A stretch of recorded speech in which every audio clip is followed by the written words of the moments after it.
ये केवल तो मुख्यमंत्री योगी आदित्यनाथ को आप सुन रहे थे, उन्होंने विरासत की बात की, विकास की बात की। खबरों में आगे बढ़ेंगे और बड़ी खबर, जहरीला धुआं और सवालों में आम आदमी पार्टी। दिल्ली में जिस तरह की आग लगी है और वो बुझाने के लिए तमाम कोशिश की जा रही है, लेकिन अभी तक खतरा बहुत ज्यादा बढ़ गया है क्योंकि आग पर अभी तक काबू नहीं पाया गया। दूसरी तरफ गाजीपुर लैंडफिल साइट पर जो आग लगी है उसकी वजह से प्रदूषण बहुत हो रहा है और दिल्ली में प्रदूषण का स्तर बढ़ रहा है। अब बीजेपी के एक डेलीगेशन ने दौरा किया है और गंभीर सवाल खड़े किए हैं आम आदमी पार्टी सरकार पर।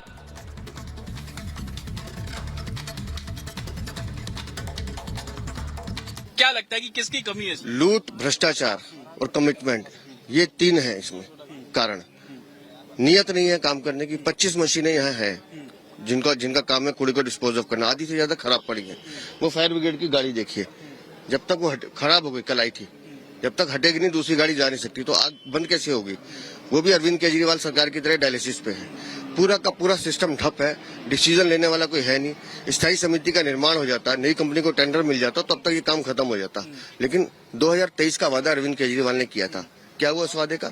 सिर्फ सत्ता कैसे पानी है, झूठ कैसे बोलना है, ये अदा अरविंद केजरीवाल और आम आदमी पार्टी से सीखनी चाहिए। राजनीति करने के आरोप अब वो आप लोगों पर लगा रहे हैं। वो कह रहे हैं कि नेचुरल चीज है, गैस उत्पन्न हुई, उससे आग लग गई।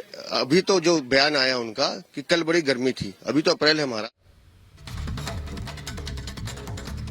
और सीधे चलेंगे हमारे सहयोगी जितिन हमारे साथ जुड़े हुए हैं, उनके पास जाना चाहेंगे। जितिन, बीजेपी का डेलीगेशन भी अब वहां पर पहुंच गया है, क्या कह रहा है?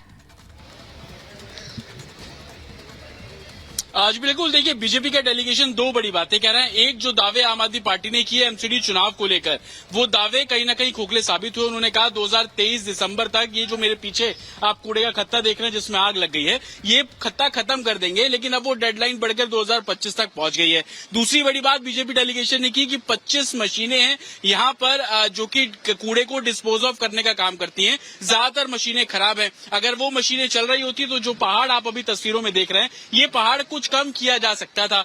बीजेपी का यह भी आरोप है कि स्थायी समिति की नहीं बनाई गई, अगर वो बनाई गई होती तो इसको किस तरीके से खत्म किया जाए उसको लेकर भी काम किया जाना था। और चौथी बड़ी बात बीजेपी डेलीगेशन ने ये बोली कि दमकल विभाग की गाड़ियां जो यहां पर पहुंच रही थी उसमें से एक गाड़ी खराब हो गई, तो फायर डिपार्टमेंट की भी कहीं ना कहीं मेंटेनेंस को लेकर दिल्ली सरकार संजीदा नहीं है। इस तरीके के आरोप बीजेपी डेलीगेशन लगाता हुआ नजर आया। साफ तौर पर ये कह रहे हैं कि बिल्कुल यानी समझा जा सकता है कि समस्या बड़ी है और अब इस समस्या के समाधान की तरफ काम हो रहा है। वापस लौटेंगे जितिन, एमसीडी के चुनाव से पहले कूड़े के पहाड़ को लेकर दिल्ली में जमकर सियासत हुई थी। मुख्यमंत्री अरविंद केजरीवाल ने 6 सितंबर 2023 को उस समय गाजीपुर में कूड़े के पहाड़ का दौरा करके साफ सफाई के दावे और वादे दोनों किए थे। आपको सुनाते हैं कि आखिर उस समय मुख्यमंत्री अरविंद केजरीवाल ने क्या कहा था। यहाँ पे लगभग 80-90 लाख टन कूड़ा है टोटल, लेकिन यहाँ पे गति जो है वो बहुत स्लो है। अभी तक टारगेट के हिसाब से 15 लाख टन कूड़ा उठ जाना चाहिए था, लेकिन बताया जा रहा है कि केवल 5.25 लाख टन कूड़ा उठा है।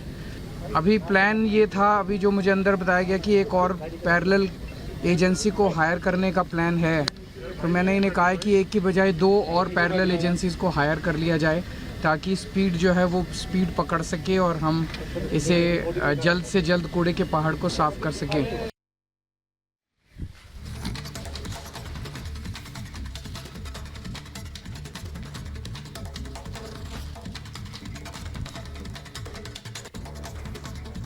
और इसी बीच बड़ी खबर आपको बता दें, वायरल वीडियो पर की एफआईआर पर बोली है माधवी लता के वायरल वीडियो पर एफआईआर दर्ज हुई। उन्होंने कहा कि गलत बात पर एफआईआर दर्ज की गई है। पर ये एफआईआर दर्ज की गई है। जितना भड़काना चाहते हैं भड़का लीजिए, सच को बाहर निकालने से नहीं डरूंगी, माधवी लता ने कहा है। माधवी लता के वायरल वीडियो पर बेगम बाजार थाने में केस दर्ज किया गया है। तो बड़ी खबर आपको बता दें, देखिए माधवी लता का वीडियो वायरल हो रहा था जिस पर एफआईआर हुई थी।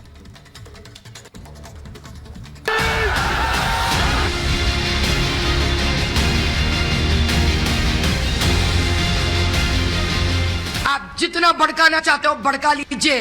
उन मुसलमानों को जो ये सच्चाई समझने पर अपने आंख बंद कर कर बैठे हैं। किसी एक इबादतगाह की तरफ, मस्जिद की तरफ रुख करके इस तरह से इशारा कर रही है कि उसके तरफ तीर मारेंगे। ये जो बंदा मेरे ऊपर एफआईआर किया है, मुझे पता है ये भी इनका एक कीत तोता है। हैदराबाद से बीजेपी कैंडिडेट माधवीलता ने काल्पनिक तीर क्या छोड़ा, पूरी ओवैसी ब्रिगेड एक्टिव मोड में आ गई। माधवीलता के खिलाफ बेगमगंज बाजार पुलिस थाने में एफआईआर दर्ज कराई गई। खुद पर हुई एफआईआर के बाद बीजेपी की फायर ब्रांड बन चुकी माधवीलता ने कटाक्ष किया।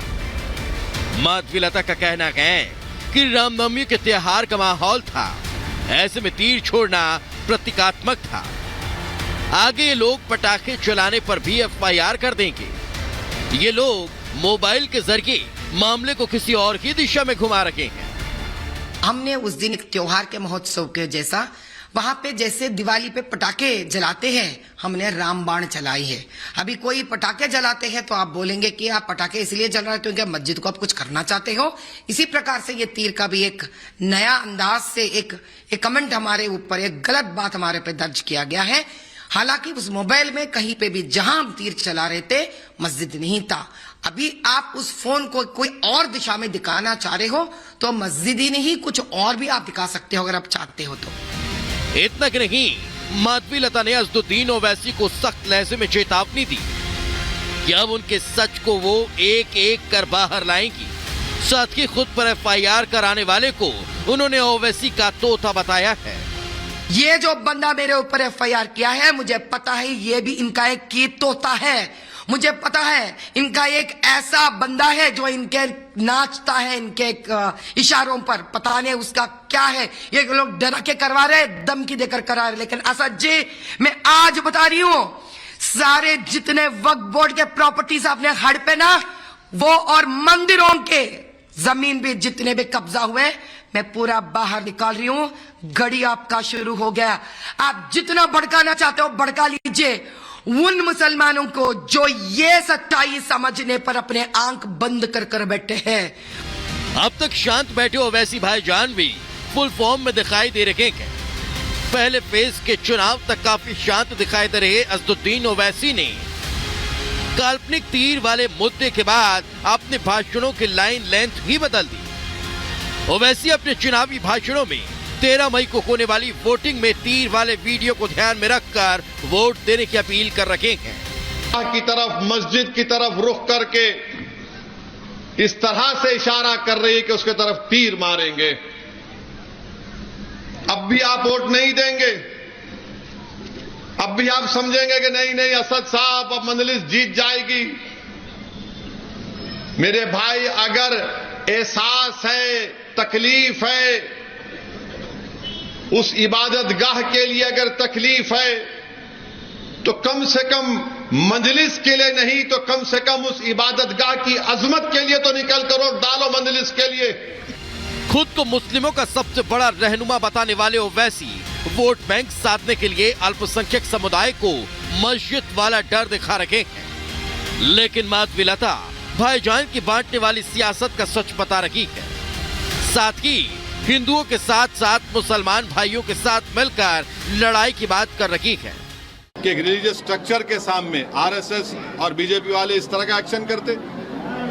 आप हैदराबाद को अमन को खराब करना चाहते हैं और हैदराबाद और तेलंगाना की आवाम इनके इस हरकत को देख चुकी है कि ये लोग, इनके इंटेंशन क्या है, ये क्या फ्यूचर लाना चाहते हैं हैदराबाद और तेलंगाना में। अगर हम मस्जिद के तरफ इशारा करना चाहते हैं तो हम रमजान के टाइम पर हजरत अली साहब का उस जुलूस में कभी नहीं ठहरते। हम ये समझिए, आपके पीछे पीछे पीठ वार करने वाले आपके खुद एमआईएम के लीडर्स हैं। जिस दिन ये सच आप जान जाएंगे, आपके आंख खोलेंगे। हैदराबाद में 13 मई को वोट डाले जाएंगे, लेकिन ओवैसी तीर वाले मुद्दे को पूरी तरह से भुनाने की कोशिश में लगे हैं, क्योंकि कहीं न कहीं उन्हें डर है कि जिस सीट पर 4 दशकों से ओवैसी परिवार का कब्जा है, उसकी नींव हिलती दिख रही है। यही वजह है कि वो बीजेपी के फायर ब्रांड नेता माधवीलता पर चौतरफा हमला कर रहे हैं। Bureau report, Republic Bharat.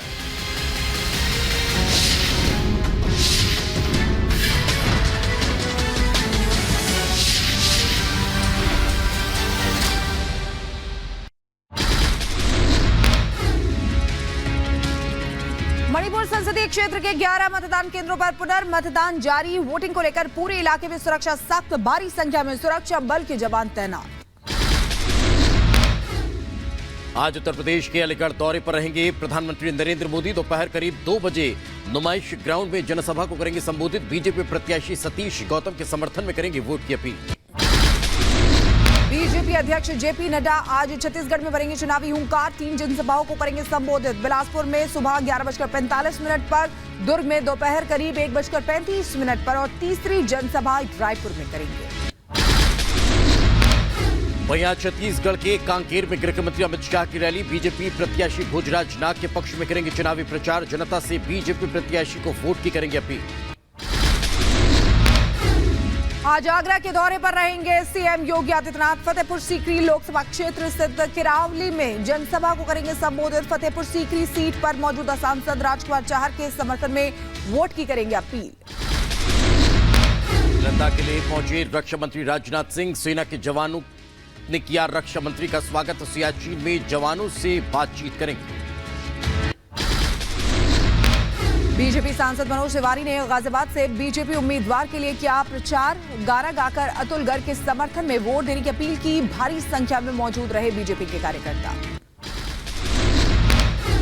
Bihar के सारण से बीजेपी उम्मीदवार राजीव प्रताप रूडी का रोहिणी आचार्य पर तंज। कहा, मौसम है खराब, मन की तिलमिलाहट और हार की आवाज की वजह से रोहिणी आचार्य दे रही है विवादित बयान। आंध्र प्रदेश के विशाखापट्टनम में सीएम जगनमोहन रेड्डी ने किया रोड शो। भारी संख्या में उमड़ी समर्थकों और कार्यकर्ताओं की भीड़।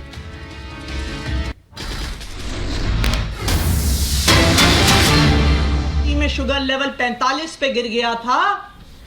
क्या ये एम्स से कंसल्टेशन कर रही है ईडी? क्या ये एम्स से कंसल्टेशन कर रहा है तिहाड़ प्रशासन? तो आज जो कागज तिहाड़ प्रशासन ने और ईडी ने कोर्ट में जमा किए हैं, ये साफ साफ दिखा रहे हैं कि भारतीय जनता पार्टी की ईडी और भारतीय जनता पार्टी का तिहाड़ प्रशासन कोर्ट को गुमराह करने की कोशिश कर रहा है, देश को गुमराह करने की कोशिश कर रहा है। और अरविंद केजरीवाल जी अपने डॉक्टर से बात ना कर सके, अरविंद केजरीवाल जी को इंसुलिन ना मिल सके, इसके लिए पूरा षड्यंत्र रच रहा है।